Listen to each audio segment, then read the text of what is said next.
سرسبز اس گلزار کے یہ پھول ہے عطار کے، مردہ دلوں کو دے جلا، ہادی ہے طلبگار کے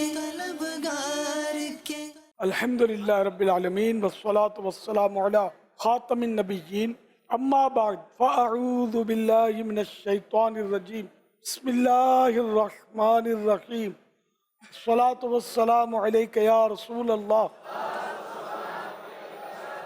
وعلی آلک واصحابک یا حبیب اللہ، الصلاة والسلام علیک یا نبی اللہ وَعَلَىٰ آلِكَ وَأَصْحَابِكَ یا نور اللہ۔ رسالہ ضیاء درود السلام پیج نمبر 11، فرمان آخری نبی صلی اللہ علیہ وآلہ وسلم۔ جو لوگ اپنی مجلس سے اللہ پاک کے ذکر اور نبی صلی اللہ علیہ وسلم پر درود شریف پڑھے بغیر اٹھ گئے تو وہ بدبودار مردار سے اٹھے۔ صلو علی الحبیب صلی اللہ علی محمد۔ یا سیدی، میرا سوال یہ ہے کہ ہم نے کچھ مزارات پر دیکھا ہے کہ شیشے کے اندر ان کی ترقی ہوئی چیزیں رکھی ہوئی ہوتی ہے، لوگ اس شیشے کو چوم رہے ہوتے ہیں، اس شیشے کو ہاتھ لگا کر اپنے جسم پر مل رہے ہوتے ہیں، تو اس کے بارے میں کیا وضاحت ہے، اس کی کیا حقیقت ہے؟ ان کی ترک کی ہوئی چیزیں، یہ ابھی آپ نے فرمایا چھوڑی ہوئی چیزیں، ان کی استعمال شدہ چیزیں، تو آپ کو کیا اس میں کیا کہ وسوسہ آتا ہے یا کیا مطلب اشکال ہے کہ یہ جو چومتے ہیں مطلب ان چیزوں کو یا ان چیزوں کے صندوق کو یا گلاس کو، تو وسوسہ کیا آتا ہے؟ بعض اوقات چیزیں تو وہ دور رکھی ہوئی ہوتی ہیں، وہ شیشے کو چوم رہے ہوتے ہیں خالی۔ حجر اسود جو ہے نا، اس تک تو سب کی پہنچ ہی نہیں ہوتی۔ حجر اسود چومنے کا، ہونٹ رکھ کر جو چومنے کا ہے تو سعادت مطلب ملنا ہی مشکل ہے اس میں جب رش ہوتا ہے۔ عام دنوں کی بات نہیں کرتا، حج کا سیزن ہے یا اس طرح، تو وہ تو ویسے بھی اس کا طریقہ ہے چومنے کا، یہ استلام کرنے کا، میں کتنا بھی دور ہو اس کے فاصلے کا کوئی قید نہیں ہے، استلام کرے گا تو وہ یعنی یوں کر لے گا نا طریقہ جو اس کے مطابق، تو اس کا مطلب نہیں ہے وہ استلام حجر ہو جائے گا، حجر اسود چومنا جو سنت ہے وہ ادا ہو جائے گی۔ اچھا، قرآن کریم جزدان میں ہے، کپڑے میں لپٹا ہوا ہے نا، تو ہم قرآن کریم کے جزدان کو بھی چومتے ہی ہیں نا آخر۔ تو اسی طرح اگر کوئی تبرکات ہیں بزرگوں کے اور وہ کسی پیٹی میں صندوق میں اگر اس کو چومتے ہیں تو اس میں کوئی شرن تو حرج نہیں ہے، اگر وہ دور بھی ہے دور سے بھی چومتے ہیں اس میں کیا حرج ہے؟ اگر ابھی یہاں بیٹھے بیٹھے کوئی تصور میں سبز گنبد کا تصور کرے اور یوں چوم لے تو اب اس کو کیا مطلب حکم کیا لگے گا؟ حرام ہوگا، گناہ ہوگا، مکروہ ہوگا، کیا ہوگا؟ تو جس چیز کو جس کام کو شریعت منع نہیں کرتی وہ جائز ہوتا ہے۔ اب عقیدت میں محبت میں اگر کوئی تبرکات ہیں تو اس میں کمرے کو چومتا ہے، کسی مکان میں اس مکان کو چومتا ہے، کسی دکان میں اس دکان کے دروازے کو چومتا ہے، شرعاً کوئی حرج نہیں ہے۔ اگر آپ کو کوئی وسوسہ ہے تو مجھے آپ بھلے ارشاد فرمائیں کیا وسوسہ ہے اس میں، حرج کیا ہے اس میں؟ وسوسہ تو کوئی نہیں ہے۔ آیا جب بھی پوچھا نا، بھلے پوچھا آپ نے، سید کا ہاتھ چومتے ہیں، سرکار صلی اللہ علیہ وسلم سے کتنی دور کی یہ اولاد ہے، اور ہمارے پاس کوئی ایسا آلہ بھی نہیں ہے کہ جسے ہم چیک کر سکیں گے یہ واقعی سید ہے، اور نہ ہم کو شریعت نے مطلب اس کا حکم دیا کہ ہم اس کی ٹو میں پڑھیں یہ سید ہے کہ نہیں ہے۔ اب پتہ بس وہ نسبت بتاتا میں سید ہوں، آقا کی اولاد ہے، اگر اس کے کسی نے ہاتھ چومے تعظیم کی اس کی ثواب ملے گا، بیٹے اس میں کوئی وسوسے کا مسئلہ ہی نہیں، نو پرابلم۔ یا مرشدی، آپ کی بارگاہ میں میرا یہ سوال ہے کہ آپ نے ابتدائی تعلیم کہاں سے حاصل کی اور کس سے حاصل کی؟ اگر بتا دوں تو کیا کرو گے؟ 12 ماہ کی نیت کرو گے، 25 ماہ کی نیت کرو گے بڑے ہو جانے کے بعد، نیت ویلڈ ہوگی. انشاءاللہ. میں نے اسکول پہ تعلیم حاصل کی تھی. اسکول پڑھا تھا میں, وہ 4 کلاس تک پڑھا, پھر دوسری میں ٹرانسفر ہوا, 4 وہاں پڑھی, 8 کلاس پڑھے تھے. 8 کلاس جس کو مڈل بولتے ہیں, مڈل پاس ہوں میں. یا سیدی ہو جو آپ نے ناظرہ قرآن کہاں سے پڑھا اور جو آپ کے استاد کا نام ساتھ فرمائیں. اللہ اللہ. یہ ناظرہ قرآن اور جو جس مسجد یہ میں قرآن کریم کی تھوڑی بہت قراءت میں نے, اب ایک تو قاری رب نواز تھے, اب برسوں سے وہ چلے گئے, انہوں نے قاری صدیق صاحب تھے, کوئی ان کو سونپا امامت وہاں کی, پھر ان کے بعد میں نے کچھ قراءت کی مشق کی تھی, اور اس کے بعد کسی اور قاری صاحب سے بھی شاید کچھ کی تھی مشق. کچھ عربی کی گردانیں بھی ایک استاد جن کا نام بھول گیا ہوں ان سے کی تھی. قاری مصلح الدین صاحب رحمۃ اللہ علیہ کے پاس بھی کچھ گردانیں میں نے سیکھی تھی عربی کی, تو تھوڑی مطلب زیادہ مطلب, پھر وہ بھی سب اب ایک بھی گردان مجھے یاد نہیں ہے. فاعلا فاعلو اتنا یاد ہے, سمجھ لو, آگے بھول جاؤں گا. یا مرشدی یہ ناظرہ کس مسجد میں پڑھی تھی؟ ناظرہ کسی کے پاس پورا ختم کیا نہیں ہے میں نے. ناظرہ مسجد کون سی؟ پریکٹس کی, مشق. مسجد کا نام؟ جب ہے کیا ہی نہیں تو مسجد کا نام کیسے نام. اب انٹرویو لیتے آپ نے 25 ماہ کا اعلان کر رہا ہے, وقف مدینہ کا اعلان کر رہا ہے, وہ باقی ہے ابھی. انشاءاللہ. کون سے درجے میں جا کر اب 12 ماہ انشاءاللہ خامسہ کا آواز ہے. خامسہ کے آغاز میں اگر مجلس نے قبول کیا, ورنہ پھر اور آگے بڑھ جانا انشاءاللہ. انشاءاللہ. میرا نام فضل وہاب ہے, میں ہوں پٹھان, پشاور سے تعلق رکھ. ماشاء اور بخیر راغل ہے. اللہ خوشحال کا, اللہ خوشحال کا, ڈیرا مننا. الحمدللہ میں صرف اکیلا نہیں ہوں, میرے ساتھ بھی 35-40 پٹھان بھی ہے. وہ کدھر ہے؟ وہ الگ کٹول ادھر گئی جس طرح سے زیارت ہوگی, ہاں لکا, الگ کٹول ادھر گئی. سبحان اللہ.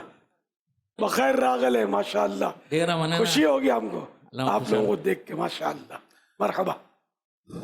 بابا مبارک, میں آپ کے بارگاہ میں یہ عرض کروں, میں شروع سے نابینا نہیں ہوں. تقریباً میرا 10 سال ہو گئے کہ میں نابینا ہوں. اللہ اللہ. آپ کے بارگاہ میں میرا یہ عرض ہے, اب میرے لیے دعا کرو آنکھ کے لیے. ڈاکٹر بتائے کہ آپ کے آنکھوں پہ تقریباً 1.25 کروڑ روپے لگے گا, اور آپ کا علاج ادھر نہیں ہوئے, آپ کوئی دوسرا ملک پہ جائے.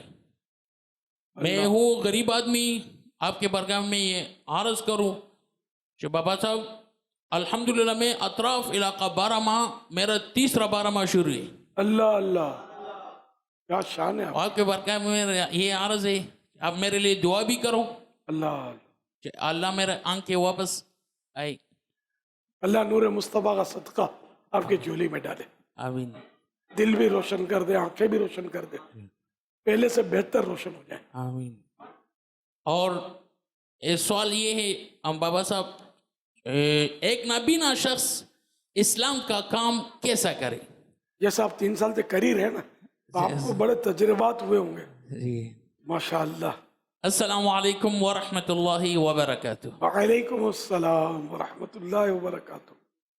نابینا تو زیادہ کام بعض صورتوں میں کر سکتا ہے اگر ملنسار ہو, طبیعت میں نرمی ہو, دوسروں پر یعنی کہ اپنا بوجھ نہ ڈالے. چلنے پھرنے میں تو ظاہر ہے کہ مجبوریاں جہاں ہوتی وہ اپنی جگہ پر, ویسے یعنی کہ خوش باش ملنسار ہو اور علاقائی دورے میں لے جائیں اس کو عیسائی بھائی, اس کے ساتھ مطلب یعنی کہ ملوائیں کہ دیکھو یہ 12 ماہ والے یا ادھر سے آئے, تو اس کو دیکھ کر تو لوگ دیکھنے کے لیے جمع ہو جائیں گے. اور اس طرح کام یہ نابینا جو ہے یہ شاید بینا سے آنکھ والوں سے زیادہ بعض صورتوں میں کام کر سکتا ہے. اللہ پاک برکت دے آپ کو. یا مرشدی, میرا آپ سے سوال یہ ہے کہ جن کا کم عمری میں انتقال ہو جاتا ہے تو بعض لوگ ان کے بارے میں یہ کہتے ہیں کہ اللہ تعالیٰ نیک بندوں کو اپنے پاس جلدی بلا لیتا ہے, اور بعض تو معاذ اللہ یہ بھی کہہ دیتے ہیں کہ معاذ اللہ تعالیٰ کو ان کی ضرورت تھی، تو اس طرح کہنا کیسا؟ اللہ پاک کو کسی کی ضرورت نہیں ہوتی، حاجت نہیں ہوتی، یہ تو کفر ہے۔ یہ کہنا کہ اللہ پاک کو فلاں کی ضرورت پڑی اس لیے وہ بلا لیا۔ البتہ یہ کہ اللہ پاک نیک بندوں کو جلدی اٹھا لیتا ہے۔ بس یہ عوامی رومر ہے۔ نوح علیہ السلام 950 سال دنیا میں انہوں نے تبلیغ کی، اور 1600 سال تقریباً یہ دنیا میں تشریف فرما رہے۔ تو حضرت نوح علیہ السلام جو اللہ کے نبی ہیں، کیا ہم زیادہ نیک ہیں کہ ہم کو جلدی بلا لیا، ان کو اتنا عرصہ؟ تو ایسا کچھ بھی نہیں ہے۔ صحابہ کرام کی بھی بعضوں کی بڑی بڑی عمریں ہوئی ہے۔ ہمارے غوث پاک کی عمر 91 سال عمر ہوئی۔ تو یہ کوئی معیار نہیں ہے، پر اللہ پاک کی مرضی ہے، جو جتنا مطلب جس کا مقدر کیا اس نے وہ اتنا عرصہ جیے گا۔ میں محمد عثمان جامعۃ المدینہ فیضان مدینہ کوٹری سے حاضر ہوا ہوں۔ آپ کی بارگاہ میں عرض یہ کہ اگر کسی کے پاس مال آ جائے اور وہ سال مکمل ہونے سے پہلے خرچ کر دے اس ڈر سے کہ اللہ کی راہ میں خرچ کرنا پڑے گا، تو کیا وہ گناہ گار ہوگا یا نہیں؟ اگر یہ نیت یہ کہتا ہے کہ اللہ کی راہ میں خرچ کرنا پڑے گا، یہ تو نیت تو اچھی نہیں ہے۔ یہ نیت بہرحال اگر کسی پر زکوٰۃ فرض نہیں ہوتی، اس سے پہلے یہ سب خرچ کر دیتا ہے، تو ظاہر ہے کہ زکوٰۃ ترک کرنے والا تو اس کو نہیں کہا جائے گا کہ زکوٰۃ فرض ہی نہیں ہوئی، لیکن اگر یہ نیت ہے تو یہ نیت خطرناک ہے۔ پیارے باپا جان، میرا آپ کی بارگاہ میں سوال یہ ہے کہ اگر کوئی امام رمضان میں وطر کی جماعت میں دعائے قنوت بھول گیا اور وہ رکوع میں چلا گیا، رکوع میں جاتے ہی اسے یاد آیا اور وہ واپس لوٹ آیا، اس نے دعائے قنوت پڑھ لی اور بعد میں رکوع کیا اور سجدہ سہو کیا اور نماز مکمل کی، اب اس کی نماز واجب الادا ہوگی یا نہیں؟ اس بارے میں جواب ارشاد فرمائیں۔ اس کے لیے حکم ہے کہ وہ قنوت پڑھنے کے لیے قیام کی طرف نہ لوٹے، بلکہ قنوت پڑھے بغیر نماز مکمل کرے اور آخر میں سجدہ سہو کرے۔ البتہ اگر ایسا شخص قنوت پڑھنے کے لیے قیام کی طرف لوٹ آیا، اس نے دوبارہ قنوت پڑھی اور رکوع کیا، تو اصحا یعنی صحیح تر قول کے مطابق وہ گناہ گار ہوگا اور اس پر نماز کا اعادہ واجب ہوگا۔ یعنی مطلب اگر وہ چلا گیا رکوع میں، قنوت پڑھنا رہ گیا، بھول گیا، قنوت تکبیر قنوت بھی بھول گیا، تو وہ قنوت پڑھنے کے لیے اب وہ دوبارہ اٹھے گا نہیں، اٹھنا نہیں، بلکہ یہ نماز پوری کر کے وہ سجدہ سہو کر لے آخر میں۔ اگر قنوت کے لیے یہ اٹھ گیا اور اس نے دوبارہ قنوت پڑھی اور رکوع کیا، تو ایک صحیح تر قول کے مطابق گناہ گار ہوگا اور اس پر نماز پڑھنا دوبارہ پڑھنا واجب ہوگا۔ میرا نام ایان علی اتاری ٹنڈول یار سے تعلق ہے میرا۔ پیارے بابا جان، آپ کی بارگاہ میں عرض ہے کہ گاڑی وغیرہ کے شیشوں پر جو آیت مبارکہ لکھی ہوتی ہے، جب یہ گاڑی واش ہونے کے لیے سروس اسٹیشن پہ جاتی ہیں تو ان پہ سے پانی گرتا ہے، جو وہ زمین پر گرتا ہے، اس کا کیا حکم ہے؟ یہ لگانا صحیح ہے یا؟ اب جو باہر کی طرف لکھا ہوا ہوتا ہے سر، بے ادبی تو میرے سامنے ہی ہے۔ اس میں ویسے اندر کی طرف لکھا ہوا ہو نا تو اس کا الگ لگتا ہے مسئلہ، لیکن یہ کہ آگے اس کے سامنے سے نہیں لکھنا چاہیے، بچنا چاہیے۔ میں ناجائز یا گناہ نہیں کہہ رہا، ویسے بے ادبی سامنے ہے۔ اسی طرح سائن بورڈوں میں بھی تو لکھا ہوتا ہے، کیا کریں، ہمارے اپنے مدرسوں پہ لکھا ہوتا ہے، اللہ رسول کا نام لکھا ہوتا ہے بورڈ پر، بارش آتی ہے پانی دھل کے جاتا ہے، کیا کریں، ہے تو بے ادبی۔ قبروں کے قدموں پہ لکھا ہوتا ہے، قبرستان میں کھلا ہی ہوتا ہے سب، بارش آتی ہے۔ بابا جان، آپ کی بارگاہ میں میرا یہ سوال عرض ہے کہ جب آپ ہر مدنی مذاکرے میں ہمیں مرید بنانے کے لیے ہم سے وعدہ کرواتے ہیں، کیا اگر اس پر نافرمانی ہو، وعدہ خلافی ہو جائے، کیا یہ جیسے وعدہ خلافی کے وعیدے ہیں، کیا یہ اس میں آئے گا؟ وعدہ خلافی اس صورت میں ہوتی ہے کہ وعدہ کرتے وقت یہ نیت ہو کہ میں پورا نہیں کروں گا، تو مطلب چاہے پھر بعد میں پورا کر بھی لے تب بھی یہ وعدہ خلافی اس کی کاؤنٹ ہوگی، یہ جھوٹا وعدہ کہلائے گا۔ نیت نہیں پھر بھی کہتا میں وعدہ کر رہا ہوں، ورنہ یہ کہ اگر بعد میں ارادہ تبدیل ہوا اور یا وعدہ کسی وجہ سے بھی پورا نہیں کر سکا تو وعدہ خلافی کا جرم نہیں ہے، لیکن جو وعدے لیے گئے ہیں اس میں لیے جاتے ہیں یہ غالباً گناہوں سے بچنے ہی کے ہوتے ہیں نا، ہمارے جو وعدے لیے جاتے ہیں۔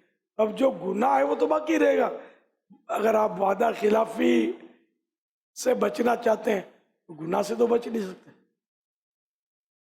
اب میں کسی مشورے سے پھر مشورہ دیتے ہیں تو میں کچھ عرصہ کہا کوشش کروں گا، نماز کی کوشش کروں گا، پھر خود ہی میری سمجھ میں آیا کہ یہ تو اس سے بھی خطرناک ہے۔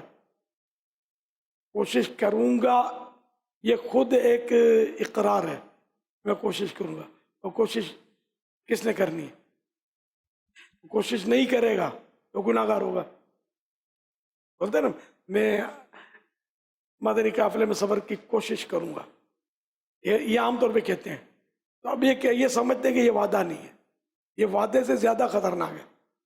وعدہ تو وہ وعدہ خلافی ہوئی کہ جب اس وقت وعدہ کرتے ہوئے نیت ہو کہ میں پورا نہیں کروں گا، ورنہ کہ بعد میں ارادہ بدل گیا اس کا تو یہ وعدہ خلافی بھی نہیں ہے۔ اور کوشش کروں گا مدنی قافلے میں سفر کروں گا تو یہ سفر کر ہی لے گا، عام طور پہ کوشش کرے گا تو کھانے کی کوشش کروں گا، کیا خیال ہے؟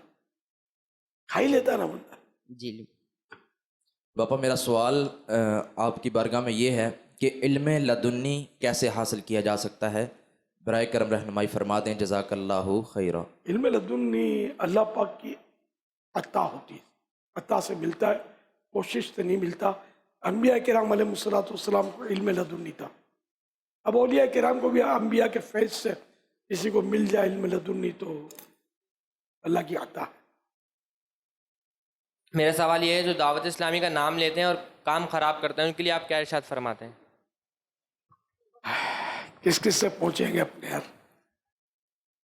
دعوت اسلامی کو تو اب یہ کہ ظاہر ہے کہ اللہ نے عروج بخشا تو یہ کہ بعض لوگ کیش تو کراتے ہیں، کیا کر سکتے ہیں؟ دعا کریں ان کے لیے، اور کیا کر سکتے ہیں؟ وہ اجتماعات میں بھی نہیں آتے اور پھر وہ دعوت اسلامی کا نام بھی لیتے ہیں۔ یہ بھی کرتے ہیں، بعض پارٹیاں بھی استعمال کرتی ہیں نام اور مفاد اپنے۔